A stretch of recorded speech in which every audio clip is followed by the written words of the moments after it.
Assalamualaikum warahmatullahi wabarakatuh. Alhamdulillahirabbil alamin. Wassalatu wassalamu ala asyrafil anbiya'i wal mursalin wa ala alihi wa ashabihi ajma'in. Ibu-ibu, para hadirin jamaah pengajian yang berbahagia, marilah kita taatinya bersyukur kepada Allah, minimal dengan mengucapkan Alhamdulillah. Salawat berangkaikan salam kita hadiahkan kepada Rasulullah.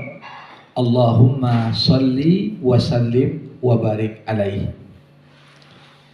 Jamaah yang berbahagia, dalam kehidupan di dunia ini ada 3 golongan ciptaan Allah yang paling utama. Jadi kalau mau dihitung ciptaan Allah, niscaya tidak ada yang tahu berapa jumlah ciptaan Allah. Sampai sekarang saja kita kadang-kadang membaca, peneliti menemukan spesies baru. Apa betul-betul itu spesies baru? Mungkin sudah ada dari dulu, cuma baru kita temukan. Ini menggambarkan pada kita bagaimana langit, bumi beserta segala isinya, berapa semua makhluk Allah di sana, tak ada yang tahu kecuali Allah. Tapi dalam Al-Quran digambarkan dari begitu banyak jumlah makhluk ciptaan Allah ini, ada 3 kelompok makhluk ciptaan Allah yang paling utama. Pertama itulah malaikat, yang kedua itulah jin, dan yang ketiga itulah manusia. Kalau malaikat diberikan akal tanpa nafsu, sehingga sifatnya itu selalu patuh sama Allah. Kalau jin diberikan nafsu dengan kemampuan akal yang lebih kurang dari malaikat dan manusia, maka sesungguhnya yang ketiga itulah makhluk yang namanya manusia, diberi akal, diberi nafsu. Kadang manusia ini patuh dan taat, tapi tak jarang manusia pun ada yang menapaki jalan kesesatan dan kekufuran. Inilah singkat kata bagaimana makhluk ciptaan Allah yang utama. Nah, paling penting dan paling menarik kita mengkaji hubungan antara manusia ini dengan makhluk yang namanya jin. Satu sisi jin sesuai dengan namanya, jin diambil dari akar kata jannah, artinya tertutup. Jadi kenapa jin itu disebut jin? Karena kita tak bisa lihat dia. Sama seperti kenapa bayi dalam kandungan rahim ibu kita namakan janin. Janin artinya apa? Sesuatu yang tersembunyi dan tertutup. Walaupun sekarang ada USG, tahu kita alat kelaminnya setelah usia 6 bulan misalnya. Tapi tetap saja ada hal-hal yang tak bisa kita lihat juga secara utuh dari sosok bayi bahkan dalam kandungan itu sendiri. Nah, para hadirin, manusia dan jin ini punya kesamaan dan punya banyak perbedaan. Pertama, kesamaannya apa? Karena manusia punya nafsu, jin juga punya nafsu, maka sebagaimana kita makan, minum, buang hajat, menikah, maka hal yang sama kita temukan juga pada bangsa jin. Jin makan, ya makan. Makanya ketika Rasulullah SAW mengajarkan adab makan, Rasulullah mengatakan, ya ghulam, samillah, wa kul biyaminika, wa kul mimma yalik. Wahai bocah, kata Rasul, bacalah bismillah sebelum makan, makan dengan tangan kananmu, ya, dan makanlah dari lauk yang dekat denganmu. Dalam riwayat yang lain dikatakan, fa inna syaitan ya'kulu bishimalihi. Sesungguhnya yang bedakan setan dan manusia, setan tuh makan pakai tangan kiri. Jadi ketika seorang makan tangan kiri, kecuali ya dalam kasus-kasus kidal lah dia, mungkin tangan kanannya cacat atau membuat dia terbatas untuk dapat melakukan. Tapi kalau sekiranya kidal itu pun adalah dampak dari pembiasaan, maka di sini penting kita sebagai orang tua ingatkan, nampak anak kok lebih aktif kirinya ini, dilatih. Jangan dibiarkan begitu saja, sehingga akhirnya banyak hal-hal yang disunnahkan kita awali perbuatan itu dengan tangan kanan dan kita tak bisa melakukannya karena keterbatasan tadi. Ibu-ibu yang dimuliakan Allah, apa makanan jin? Dalam sebuah riwayat, pernah satu ketika Nabi Muhammad musafir. Ketika Nabi musafir, waktu itu Nabi buang hajat. Dan Nabi minta kepada salah seorang sahabat mencari batu untuk Nabi membersihkan najisnya. Rupanya sahabat tadi salah ambil. Dibawanya pula kotoran binatang kering, dipikirnya batu. Dibawalah kepada Rasul. Kemudian Nabi melihat, jangan gunakan ini, kata Rasul. Sesungguhnya ini adalah makanan saudara kalian dari golongan jin. Maka dari itu, inilah alasan kenapa tempat yang kotor, kamar mandi, toilet, ya, tempat-tempat yang identik dengan tempat pembuangan najis dan kotoran. Di situ banyak berkumpul jin. Kenapa? Tempat makan dia. Dan rumah yang dapurnya tak rapi, penuh dengan sampah, termasuk di antara adab bagaimana kita mengatur bersihan rumah. Ya, jangan biarkan sampah itu kadang-kadang bermalam dalam jumlah yang banyak. Karena itu juga pasti, walaupun di sisi lain kita tak bisa lihat mereka, tapi dengan banyaknya benda-benda yang kotor, itu adalah konsekuensi logis. Karena makanan mereka adalah kotoran itu. Jamaah rahimakumullah. Manusia menikah, jin pun berketurunan. Karena jin juga dikatakan punya nafsu. Tetapi tentunya sering, kadangkala tanpa ada dasar, berkembang khurafat. Si Fulan tuh istrinya jin gitu ya. Atau jin ini kawin dengan manusia itu. Apakah memungkinkan yang demikian terjadi? Bahkan banyak masuk dalam buku-buku tafsir kisah-kisah yang bukan hanya tidak logis, tapi tidak didukung oleh bukti dan fakta yang bisa dipertanggungjawabkan. Dikatakan Juleha mamaknya jin menikah dengan Sulaiman. Dan ini tentunya tertulis. Tapi apakah semua yang tertulis itu benar? Rasulullah Muhammad SAW pernah mengatakan, jangan terima semua apa yang disampaikan oleh ahlu kitab. Kadang-kadang ada riwayat dari Yahudi, dari Nasrani, kita terima. Apakah berarti riwayat itu semua benar? Belum tentu. Tapi Nabi berkata, jangan percaya dan jangan pula dustakan. Jangan percaya artinya apa? Jangan pula riwayat-riwayat yang tak jelas asal usulnya itu kita jadikan seperti pegangan, seperti ayat atau hadis. Oh, ada nih riwayat dari Yahudi mengatakan begini. Nggak bisa. Jangan percaya. Tapi jangan juga dustakan. Kita juga tak mungkin mendustakan secara mutlak. Kenapa? Ilmu yang sebenarnya adalah di sisi Allah. Mungkin benar, mungkin salah. Tapi yang lebih selamat ibu-ibu, tentunya riwayat seperti ini tak perlu kita bincangkan. Sehingga makin diperbincangkan, makin populer dia. Banyak orang yang tahu, padahal berita-berita tersebut sering sekali tidak berlandaskan kebenaran. Nah, manusia dan jin ini punya relasi dan hubungan. Nabi Muhammad SAW pernah mengatakan, tidak ada seorang pun manusia kecuali ada bersamanya malaikat yang membisikkan kebaikan dan ilham untuknya, dan tidak ada seorang pun manusia kecuali ada bersamanya qarinnya dari golongan jin. Lantas sahabat bertanya, bagaimana dengan engkau wahai Rasulullah? Apa kau punya qarin juga yang membisikkan keburukan untukmu? Ketika itu Nabi berkata, aku pun punya qarin, tetapi Allah telah membantuku untuk mengislamkan qarinku. Sehingga yang terjadi apa? Qarinnya Nabi tidak membisikkan kecuali yang baik-baik. Ini yang bedakan sama kita. Kadang-kadang kita duduk sendiri termenung, ada pula bisikan-bisikan jahat.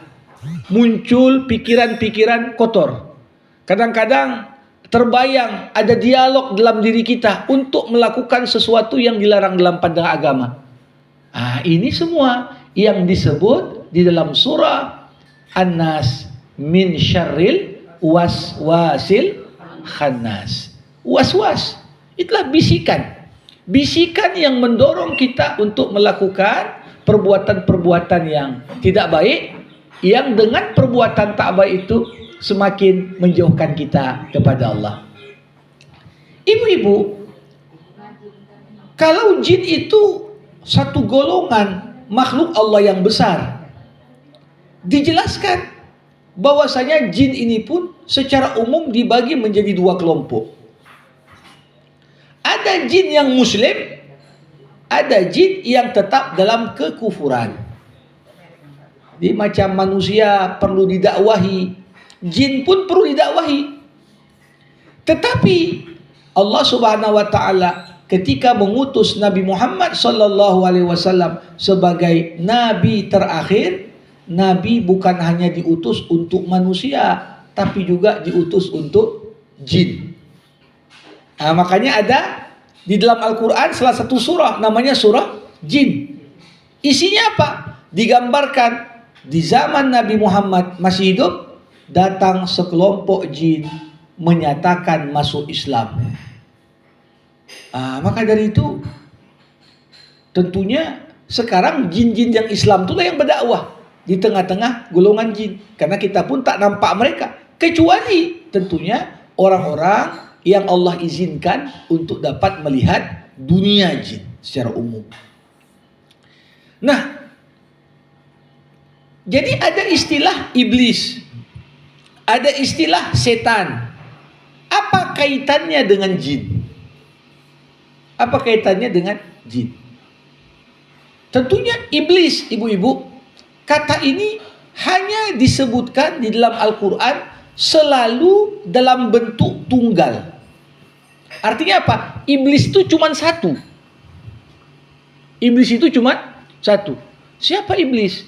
Iblis adalah buyutnya jin. Sebagaimana manusia dengan beragam ras, suku, warna kulit, semuanya adalah keturunan Adam. Semua jin yang ada di alam semesta ini pada hakikatnya adalah keturunan iblis. Iblis diambil dari akar kata ablasa yublisu, artinya membangkang. Kenapa namanya dikasih nama iblis? Karena kalau dirunutkan kembali, ketika itu Azazil, nama asli iblis, dia digabungkan bersama kelompok malaikat, tinggal di surga. Ketika Allah ciptakan Adam alaihissalam, diperintahkan malaikat untuk sujud. Semuanya sujud, kecuali si Azazil ini. Azazil, setelah dia menolak untuk sujud, dapatlah dia gelar baru namanya iblis. Iblis artinya apa? Yang membangkang. Dan tentunya iblis inilah makhluk Allah Subhanahu wa taala yang meminta kepada Allah, Rabbi anzirni ila yaumi yub'atsun. Ya Allah, berikanlah tangguhan ajal untukku. Coba bayangkan kalau Nabi Adam sampai sekarang masih hidup, berapa usianya itu? Kita aja tak tahu berapa usia bumi ini. Jarak kita dengan Nabi Muhammad saja udah 14 abad. Ya, gimana pula dengan Nabi Adam? Tak terbayang. Tapi Azazil yang lebih tua dari Adam, sampai sekarang ajalnya belum tiba. Kenapa? Karena Azazil yang minta kepada Allah, tangguhkan ajalku sampai datang hari kiamat. Jadi dikatakan iblis masih hidup, masih. Itulah buyut dari semua jin. Sebagaimana manusia mati, jin pun mati. Jin pun mati.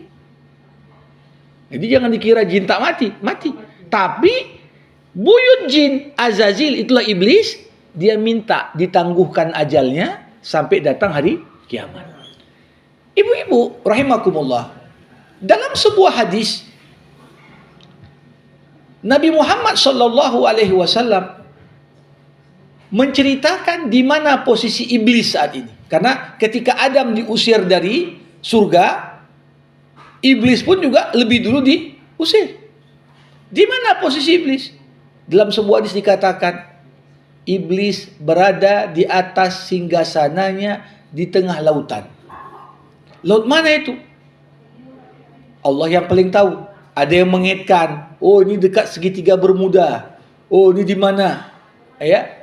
Tapi dalam hadis tersebut dikatakan, datanglah semua setan menghadap iblis, melaporkan hasil kerjanya. Jadi kalau dikatakan iblis itu tunggal, setan itu siapa? Setan adalah golongan jin yang kufur dan sesat serta menyesatkan. Itu yang namanya setan. Jadi kalau jinnya sudah masuk Islam, apa dia masih dikatakan setan? Enggak. Karena kata setan, ibu-ibu, diambil dari akar kata syatuna yang artinya jauh. Kenapa setan dinamakan setan? Karena dia jauh dari mendapatkan rahmat Allah. Dia kafir, dia sesat, dia menyesatkan, maka disebut dengan setan. Jadi semua setan datang melapor kepada iblis. Di mana? Di atas singgasananya di tengah lautan.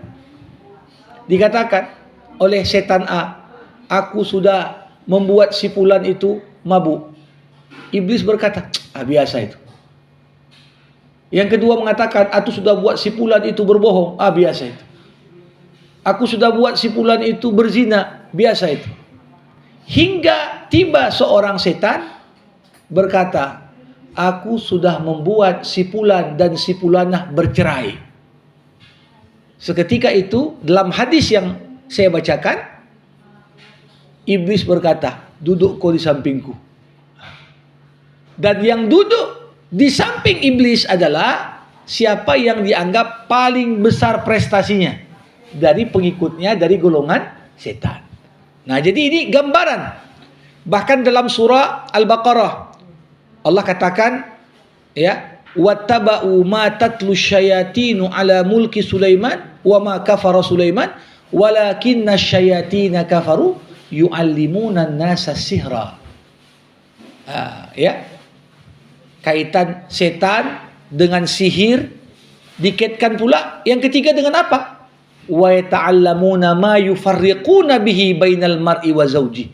Lewat perantaraan setan inilah dicampur dengan sihir, maka itu yang membuat seorang suami kadang-kadang berkonflik dan bercerai dengan istrinya. Jadi kalau kita lihat minum minuman keras itu dosa besar, berzina dosa besar, tapi iblis tetap menganggap setan yang mampu menjerumuskan manusia ke dosa besar biasa saja. Tapi seketika ada setan yang mengatakan, aku bisa buat si fulan dan fulana bercerai. Duduk di sampingku. Ini menggambarkan, walaupun dikatakan abghadul halal ilallah at-talaq, sesuatu yang halal tapi paling dibenci Allah adalah perceraian. Kenapa setan dan iblis menganggap itu luar biasa? Karena dampak perceraian dalam konteks sosial, dalam konteks agama, dalam konteks ekonomi itu dampaknya besar sekali. Jadi ini supaya kita tahu bahwasanya apa? Ketika seorang udah mulai muncullah konflik, tensi makin tinggi, ya semuanya emosi, pastikan bahwasanya di balik setiap konflik dan percekcokan itu ada campur tangan setan, ya, yang tentunya perlu untuk kita cepat-cepat beristiazah, minta perlindungan sama Allah, ya, karena yang maha menautkan antar dua hati itu siapa? Ya Allah.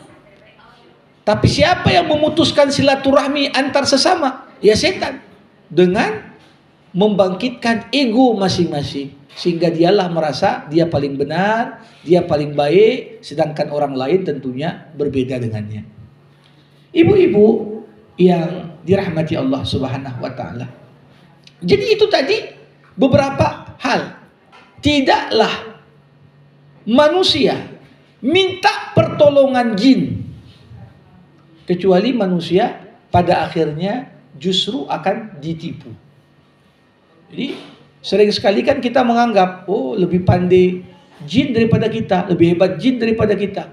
Sehingga atas alasan itu manusia bermohon bantuan kepada dukun. Dukun dianggap perantara, bisa nyuruh jin. Jin tahu yang gaib dan lain sebagainya.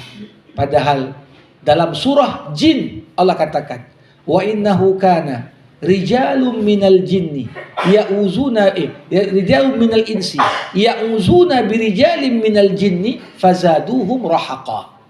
Ada sekelompok manusia minta bantuan jin untuk menyelesaikan masalah, tapi yang terjadi keterlibatan jin itu membuat masalah semakin lebih besar. Nah, ini kita ingatkan diri kita. Kenapa saya sampaikan ini? Karena banyak orang mengatakan, oh Ustadz sekarang kan zaman modern, ya nggak level lagi lah pakai dukun-dukun dan jin tuh. Jangan salah. Bahkan dalam perhelatan yang kita anggap notabene ini nggak ada kaitan sama yang demikian, ya mungkin pilkada atau pileg atau yang lainnya, tak jarang masih ada manusia yang dalam hal ini menganggap meminta bantuan jin lewat cara-cara ini dianggap jalan pintas untuk sampai kepada apa yang dituju. Ibu-ibu rahimakumullah, ada sebuah buku cukup menarik sekali, pernah ditulis oleh Imam Ibnul Jauzi. Judulnya apa? Talbis Iblis. Diterjemahkan menjadi tipu daya iblis. Gimana cara kerja setan untuk menyesatkan manusia? Setan dalam konteks menyesatkan orang, dia lakukan pendekatan step by step yang sangat sabar sekali. Pertama, siapapun target dari setan ini, hal pertama yang disasarnya apa? Gimana aku buat si fulan ini pertama menjadi pribadi yang kafir, mengingkari Allah, gak yakin dengan surga dan neraka. Dibuatnya dulu seperti itu. Kalau gak bisa, ya sudah, diajaknya yang kedua, syirik. Biarlah kau yakin Tuhan itu ada, tapi Tuhan itu gak satu, banyak Tuhan itu. Pertama diajaknya ingkar akan Tuhan. Kalau kita menolak, tetap yakin ada Tuhan, dia terima. Tapi negosiasinya apa? Tuhan tuh gak satu. Duit tuh Tuhan, pangkat tuh Tuhan. Begitu banyak Tuhan-Tuhan dalam kehidupan, sehingga kadangkala kita dahulukan kepentingan-kepentingan sesaat dibanding perintah Allah. Itu bagian dari syirik. Tidak bisa juga. Maka diajaknya lah kita kepada keluar dari aturan.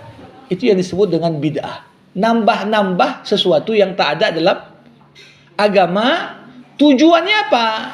Nambah-nambah sesuatu dalam agama. Solatnya ditambah, gerakan yang gak penting.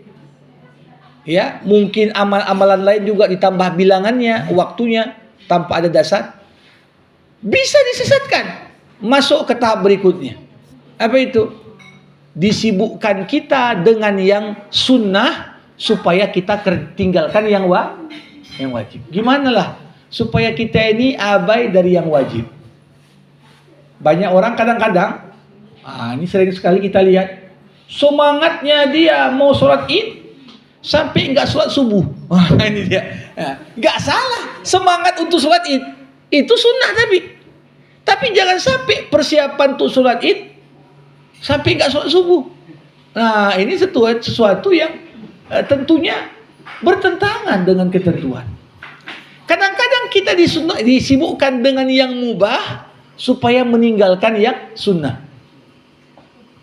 Disibukkan hal-hal yang mubah, banyak pelesir, banyak main-main, sehingga tertinggallah mana yang dianjurkan dalam agama. Terkadang kalau itu juga tidak bisa, kartu truf terakhir.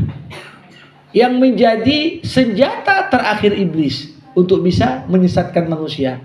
Apa itu ibu-ibu sekalian? At-tahrishu bainal muslimin, mengadu domba dan memutuskan tali silaturahim dengan beragam cara antar sesama orang-orang beriman. Dibuatlah bisikan, aku curiga kali sama ibu tu. Ya, akhirnya kawan tu tak datang ngaji, mulailah kita, kenapa nggak datang ngaji? Gak senang dia sama aku. Ditanamkan prasangka buruk. Ditanamkan supaya kita itu mulai ya mencari-cari kesalahan orang. Ditanamkan supaya kita itu melabeli orang dengan sifat-sifat yang buruk. Oh, si fulan tu pelit, si fulan tu ini, si fulan tu kere, si fulan tu ini. Nah, ini semua pada dasarnya kartu truf terakhir. Ketika kita tidak mampu, pertama tadi disimpangkan dari keimanan, dibuat kita syirik, dibuat kita bid'ah, dibuat kita kemudian ninggalkan yang wajib, dibuat kita ninggalkan yang sunnah, disibukkan pula dengan yang boleh. Kalau tak bisa juga, bagaimana memutuskan tali silaturahim antar sesama lewat beragam pendekatan. Disinilah kenapa Rasulullah sempat sampai mengatakan, la yadkhulul jannah qati'ur rahim. Takkan masuk surga orang yang dengan sengaja memutuskan tali silaturahim. Kenapa? Ini berarti sudah kena termakan mangsanya iblis nih. Apakah dengan, dan saya katakan tadi, perceraian itu bagian dari cara setan tadi untuk putus tali silaturahim. Hampir banyak kasus ibu-ibu yang rusak hubungan bukan hanya mantan suami dan mantan istri, antar dua keluarga pun jadi tak cakapan, dua keluarga besar pun akhirnya berjauhan. Inilah saya katakan tadi, dampak buruk yang begitu meluas secara sosial. Kenapa kemudian dianggap mampu membuat orang cerai itu prestasi di antara prestasi penting pengikut dari iblis. Itulah yang katakan golongan syaitan. Ibu-ibu rahimakumullah. Bagian terakhir, kalau tahulah kita begitulah jahatnya iblis ini, bala tenteranya dari golongan setan juga begitu.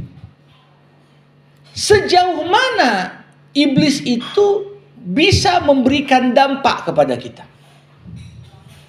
Sejauh mana iblis itu bisa memberikan pengaruh dalam kehidupan kita? Ini saya ingin sampaikan ibu-ibu, tahapan iblis sampai menguasai manusia itu setidaknya ada 3 level. Level yang pertama apa? Iblis dalam tahap awal sekedar hanya mampu untuk membisikkan pikiran dan rencana jahat. Allazi yuwaswisu fi sudurin nas minal jinnati wan nas. Tugas setan itu memang membisikkan yang buruk-buruk. Dibisikkan, oh kekurangan si fulan tu ini. Sibuk kita dengan kekurangan orang, lupa kita dengan kekurangan diri kita. Oh si fulan itu utangnya tak dibayar. Sengaja. Oh nanti ku permalukan dia. Dorongan untuk mempermalukan saudara itu juga datang dari setan. Hingga akhirnya apa? Rusak hubungan. Makanya hampir bisa dikatakan tidak ada konflik melibatkan potensi putus silaturahmi kecuali besar pengaruh setan di situ. Baik setan dari golongan jin ataupun setan dari golongan manusia. Jadi manusia pun yang jauh dari aturan Allah, itu dianggap setan juga. Makanya ada kode etik sesama setan, tak boleh saling ganggu dia. Yang diganggu supaya batalin puasa siapa? Yang puasa. Yang nggak puasa, nggak digoda, orang dia pun jadi setan. Jadi kan begitu. Artinya dalam hidup ini ya banyak manusia, kalaupun memberikan masukan dan nasihat, selalu masukannya itu hal-hal yang buruk untuk kita. Ini yang perlu kita pahami. Jadi tahapan pertama itu hanya sekedar was-was.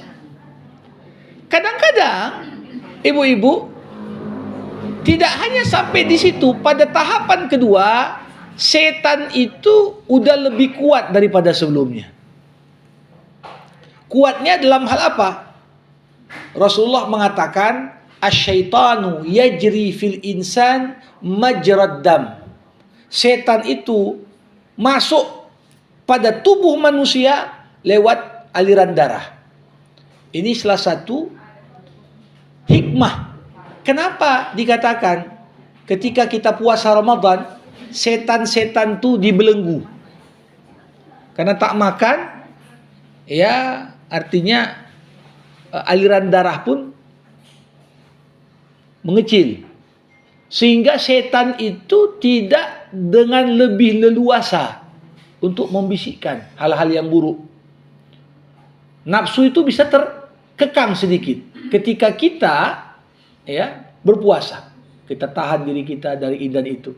Jadi makna setan dibelenggu pada bulan Ramadan, apakah diartikan memang betul-betul dirantai, atau pengertiannya karena kau puasa sehingga ruang gerak setan pada dirimu itu terbatas, sehingga seakan-akan dia terbelenggu. Tapi ibu-ibu, puncak dari bagaimana penguasaan setan pada manusia digambarkan Allah di surah Al-Baqarah. Apa bunyinya? Alladzina ya'kuluna riba la yakumuna illa kama yakumul ladzi yatakhabbatuhu syaitan minal mas. Orang yang makan riba tidak bisa berdiri nanti pada hari kiamat, kecuali seperti berdirinya orang yang kerasukan setan. Nah, jadi Quran bercerita tentang fenomena apa yang kita sebut dengan fenomena kerasukan. Walaupun fenomena ini menarik dikaji dari sisi psikologi, dari sisi psikiatri, dari sisi agama. Apa sebenarnya hakikat dari kerasukan itu? Karena kadang-kadang orang kalau kerasukan jin, ya tubuhnya tubuh dia, tapi kadang-kadang yang bicara bukan dia. Seperti ada orang lain masuk pada dirinya, ngomong menggunakan tubuh orang tersebut. Nah, bagaimana itu bisa terjadi? Jadi, itulah puncak setan setinggi-tingginya yang bisa dilakukan terhadap manusia. Bisa nggak setan bunuh manusia? Bunuh secara langsung nggak bisa. Tapi dengan menyakiti manusia, masuk dia, kuasai diri. Nah, kadang-kadang yang terjadi apa? Orang kerasukan itu menyiksa dirinya sendiri. Kalau kita pun mau meruqyah orang yang kerasukan, ini ketika dia melawan, kita pukul, kita kerasi, yang sakit yang punya badan, bukan hanya jinnya saja yang masuk. Jadi disinilah gambaran ibu-ibu bagaimana setan itu punya relasi dengan kita, dan kita adalah makhluk yang dijanjikan Allah.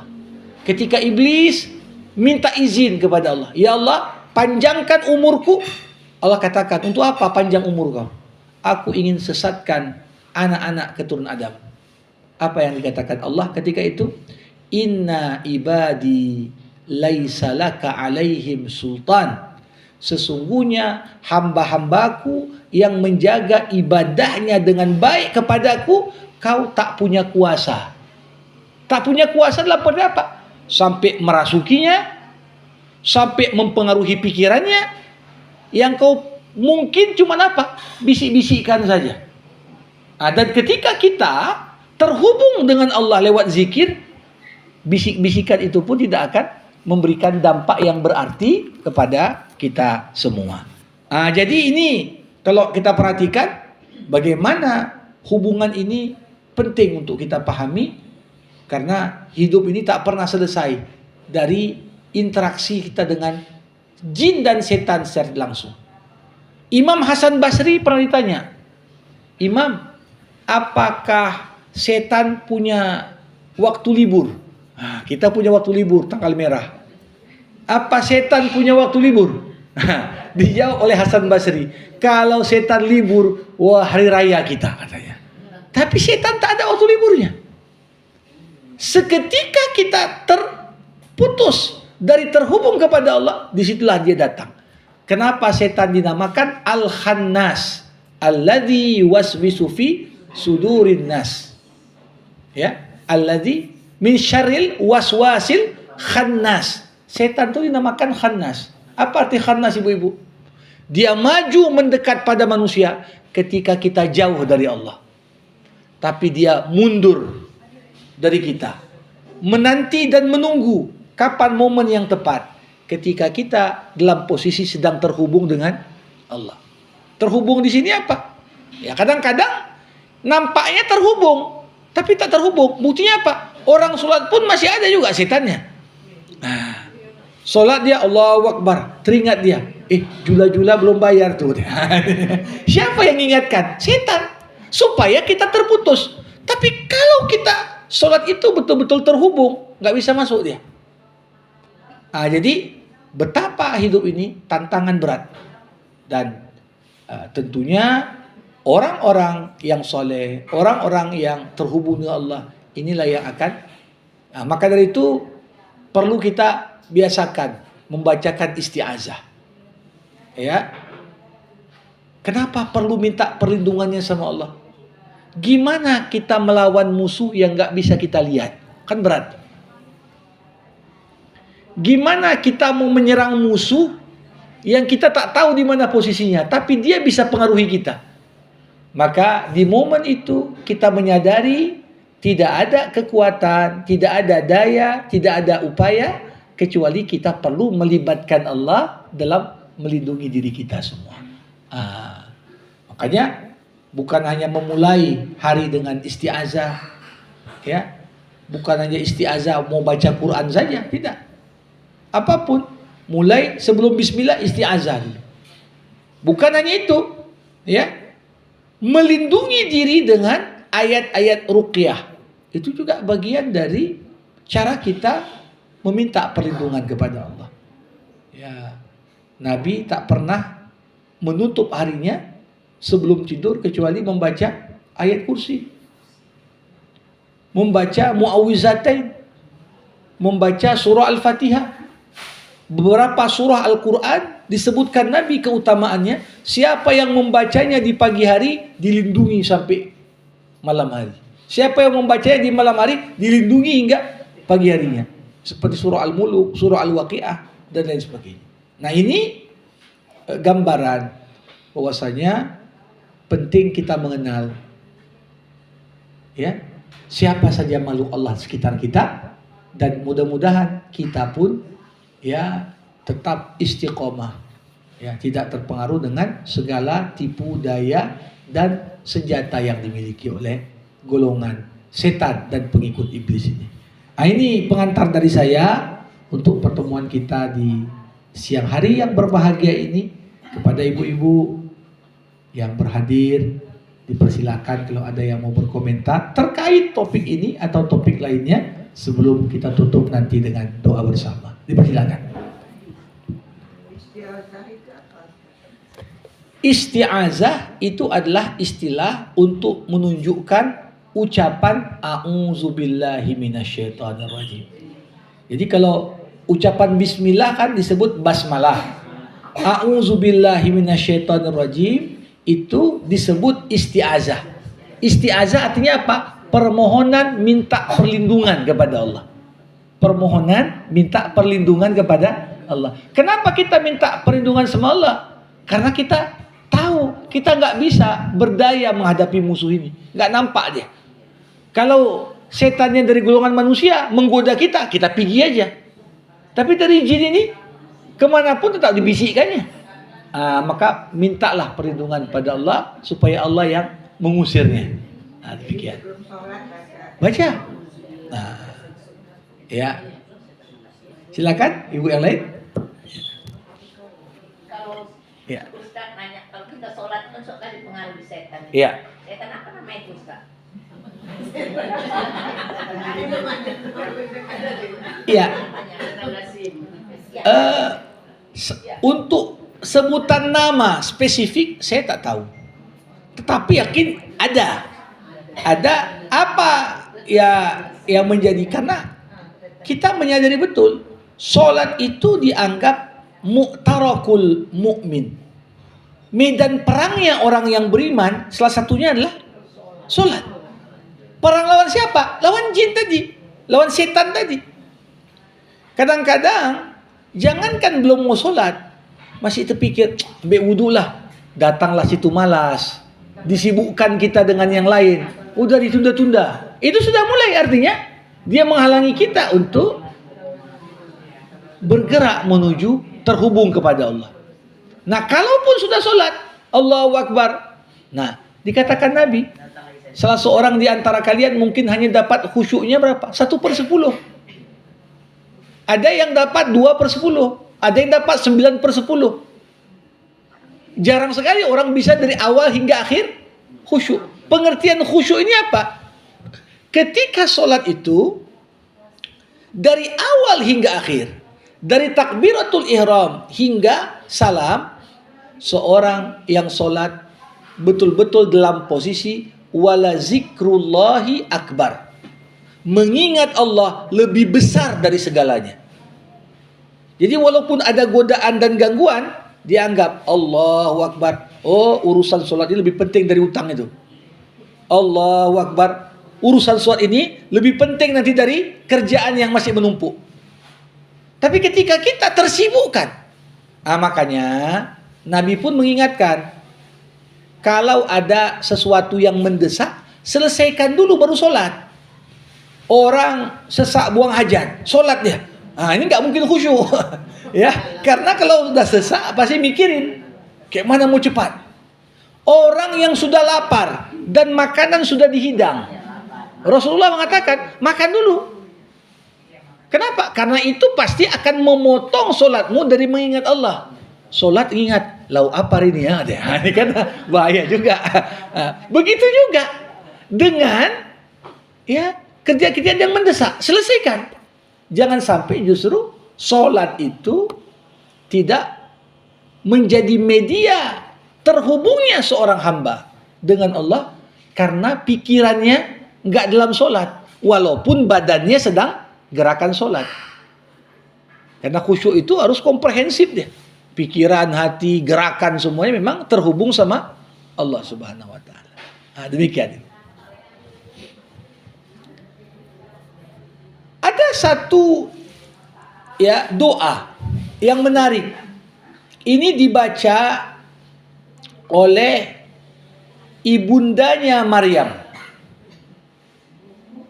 neneknya Nabi Isa, ketika dia akan melahirkan putrinya Maryam. Dan doa ini termasuk bagi wanita yang akan menuju persalinan dianjurkan untuk dibaca. Wa inni u'idzuha bika wa dzurriyyataha minasyaitonir rajim. Kalau diartikan, ya Allah, aku berlindung kepadamu untuk melindungiku dan melindungi bayi dalam kandunganku dari kejahatan setan yang terkutuk. Jadi dikatakan setiap kali bayi dilahirkan itu ada setan dari golongan jin yang namanya Sibyan. Sibyan ini mengganggu. Jadi walaupun mungkin secara medis ada tafsiran. Kenapa bayi menangis setelah dipotong tali plasenta? Nangis bayi. Justru nangisnya itu bagus untuk medis. Bahwasanya paru-parunya sehat, ya. Dia ini suaranya ada, kemudian menunjukkan organ tubuh juga berfungsi dengan baik. Tapi secara tafsiran agamis ada hal yang gaib yang nggak nampak kita. Ini salah satu mengapa begitu seorang bayi dilahirkan perlu disegerakan untuk dibacakan azan atau iqamah di telinga kanan dan kirinya oleh ayahandanya atau siapapun yang membacakannya. Tujuannya apa? Melindungi bayi tadi dari gangguan juga satu jenis jin yang namanya Sibyan, yang selalu mengganggu juga, buat bayi itu dalam ketakutan, keresahan, ditenangkan dia dengan bacaan. Demikian. Baik ibu-ibu, para hadirin yang berbahagia, kita padakan untuk jumpa kita siang hari ini, sama kita tutup dengan doa. Alhamdulillahirabbil alamin, hamdan yuwafi ni'amah wa yukafi'u mazidah. Ya Rabbana lakal hamdu kama yanbaghi li jalali wajhikal karim wa li azimi sultanik. Allahumma salli ala Sayyidina Muhammad wa ashghilid zalimin bid zalimin wa akhrijna min bainihim salimin. Allahumma allimna ma yanfa'una wanfa'na bima 'allamtana wa zidna ilma innaka antal alimul hakim. Rabbana taqabbal minna innaka antas samiul alim wa tub 'alaina innaka antat tawwabur rahim. Allahumma barik lana fi Rajab wa Sya'ban wa ballighna Ramadan. Allahumma ja'al jam'ana hadza jam'an marhuma wa tafarruqana min ba'dihi tafarruqan ma'suma. Rabbana atina fid dunya hasanah wa fil akhirati hasanah wa qina adzaban nar. Wa sallallahu ala sayyidina Muhammad wa ala alihi wa sahbihi ajma'in walhamdulillahi rabbil alamin. Terima kasih. Mohon maaf atas segala kekurangan. Wassalamualaikum warahmatullahi wabarakatuh.